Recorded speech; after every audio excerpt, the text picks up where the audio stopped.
on a laissé des gens, j'y reviens, illégitimes, l'ouvrir. On a assez parlé de Bill Gates, parlons de Klaus Schwab. Klaus Schwab est un sous-économiste allemand, élu par personne, désigné par personne, responsable devant personne, qui réunit ses potes une fois par an pour parler de l'avenir du monde, sans les 7 milliards de personnes intéressées.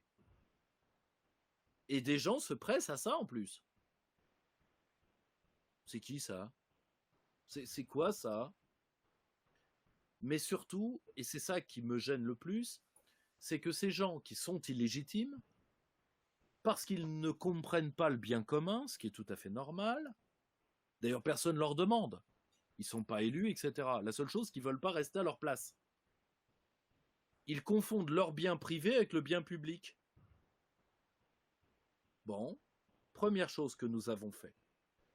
Deuxième chose, nous avons surréagi à des crises de manière autoritaire, sans tenir compte ni de la réalité, ni des libertés individuelles.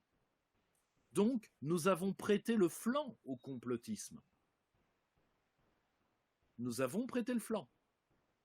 Nous avons renoncé, face à des gens comme Bill Gates, face à des gens comme George Soros, face à des gens comme Klaus Schwab, nous avons renoncé depuis près de 40 ans à appliquer la loi. Le peuple n'a plus confiance et le peuple ne croit plus dans le bien public. Et le problème du bien public, c'est que c'est un peu comme Dieu, si vous voulez. Quand on ne croit plus en Dieu, c'est pas qu'on croit en rien, c'est que souvent on est prêt à croire n'importe quoi. Ben là c'est pareil. Quand il n'y a plus de bien public, quand il n'y a plus de nation, quand il n'y a plus de société, eh bien on croit en n'importe quoi. Vous voyez ce que je veux dire? Eh bien malheureusement, on va aller vers le concours Lépine de la plus belle bêtise, en termes de contrôle des populations par exemple. Et nous allons saper les héritages démocratiques de l'ensemble de l'Occident. Toutes mes félicitations. Alors qu'entre la lâcheté des uns et la bêtise intéressée des autres,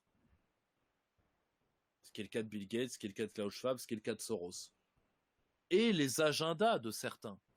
George Soros est un homme qui ne se cache pas d'avoir des agendas. Eh bien, nous allons obtenir, et c'est normal, car une grande civilisation s'effondre toujours de la même manière, l'apathie des peuples, la lâcheté des élites et le délire de quelques-uns.